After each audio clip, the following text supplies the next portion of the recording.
I've been with Ferguson Plarre for 39 years. 26 years. When I was 13, 14, I worked in the bakery part-time. So after school, I'd hop off the bus, go to the bakery, started cleaning trays, detailing machines, sweeping the floor. As a family rule, I don't know if this is legal or not, but if you were 8, you got $8 an hour, and if you were 9, you got $9 an hour. And that's continued as a bit of a trend for the next generation to get immersed in the business. So I got to the age of 18, finishing my VCE, and I had the opportunity of going, okay, do I go to school or go to university? And I'd studied accounting at the time and do accounting, or do I get into the bakery and do my apprenticeship and study baking? I remember Mum and Dad regularly saying, hey, look, you know, your dad gets up at 2 in the morning and he sees us for a little while and then he'd go to bed straight after dinner, and that was 6 days a week, sometimes 7, so it was Mum who'd take us to footy training and that kind of stuff. And they said, look, there are easier ways to earn money than being a baker. And Mum and Dad would sit there and go, hey, why don't you guys become, pilots? They always advised pilots. I think they wanted cheap holidays. But I loved it, so that's the direction that we moved in. And a funny story, when I met my wife Jenny and we were dating, my mum actually pulled her aside and said, hey Jen, do you know what you're getting into? Yep, she's like, these bakers work hard, long hours, and she goes, I've been through it, and she goes, I just wanted you to be aware up front. So I'm like, yeah, thanks mum. But I love to bake.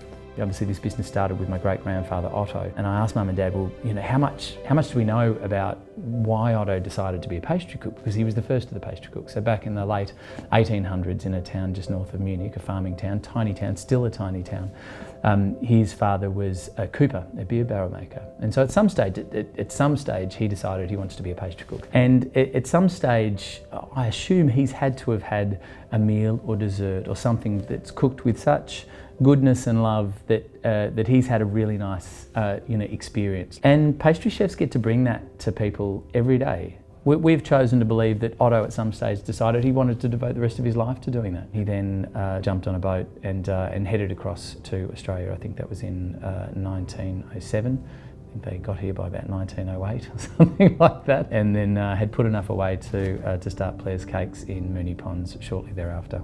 I fell in love with the people when I started working at the bakery from a young age. They're extremely passionate. They work long hours. They get up at 2 o'clock in the morning and that sort of thing. They're professional, and we got on with the job and enjoy each other's company.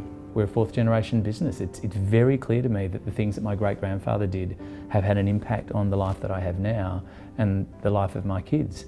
And what Ferguson Plarre does now is going to have an impact on my kids' future and their kids' future, and I think people need to remember that. And so when Ferguson Plarre makes products, either through the ingredients that we make or the people that we employ or the people that we have running our stores, we want them all to help carve out a better future for everyone, and at a selfish level for my kids. Almost Everything we make is made by hand.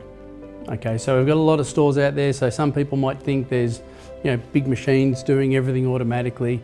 If we took you into the bakery and showed you our decorating department and our icing and finishing rooms, you'll see people hand filling all the different flavoured eclairs, hand dipping them, decorating them. We bring people happiness. You might be having a tough day, but a chocolate eclair is not something that physiologically gives you the vitamins and the nutrients you need to get through the day, but it can give you a little dose of sunshine that gets you through the day. And that's been the case forever with sugary treats.